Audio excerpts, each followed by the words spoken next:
In the heart of a dynamic East African city, among its bustling and vibrant marketplaces, rose a man who will come to be known as Prophet John Boyer. Charismatic and eloquent, Prophet John claimed to have a divine connection, promising miracles and blessings to anyone who believed in him. His words, laced with charm and authority, drew people from far and wide, desperate for hope and healing. John's church, a modest building with colorful murals and loud music, soon became the center of the community.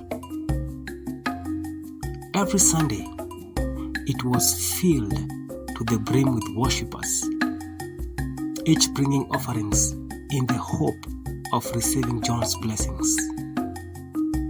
The prophet would lay his hands on the sick, proclaiming them healed, and speak of visions that foretold prosperity for the faithful.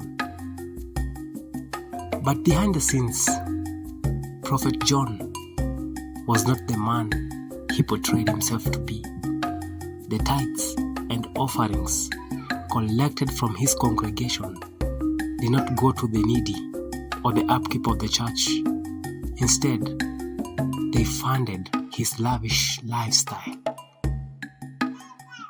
John bought expensive cars, wore designer clothes, and lived in a luxurious mansion on the outskirts of the city. As John's influence grew, so did his appetites. He began to take a particular interest in the wives of his congregants, using his position of power to seduce them. He would claim that sleeping with him was a divine act, a way to receive special blessings and favor from God.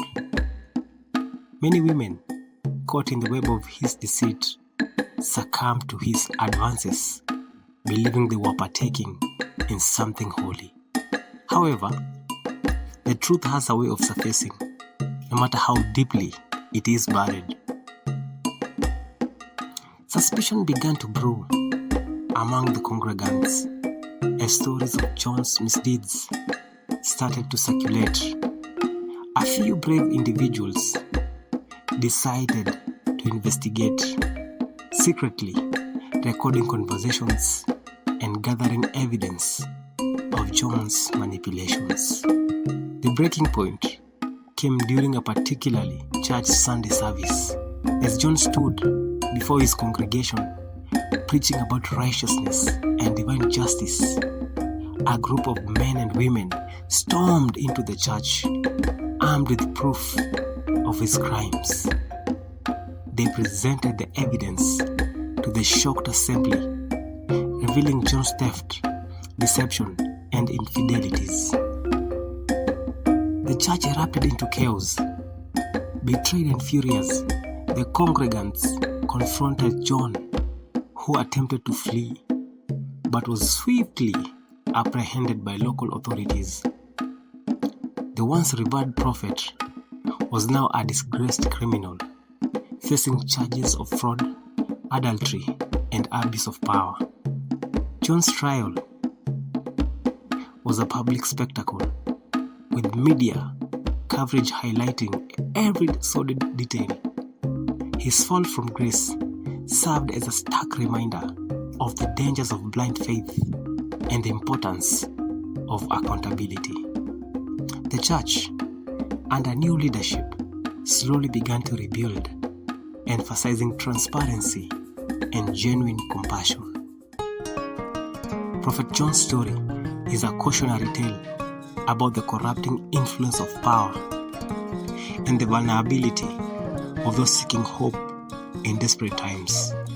It underscores the need for vigilance and integrity within communities of faith, ensuring that leaders are held to the highest standards of morality and truth.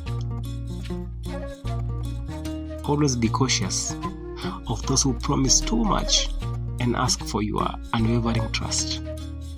Faith should be a source of strength and unity, not a tool for exploitation.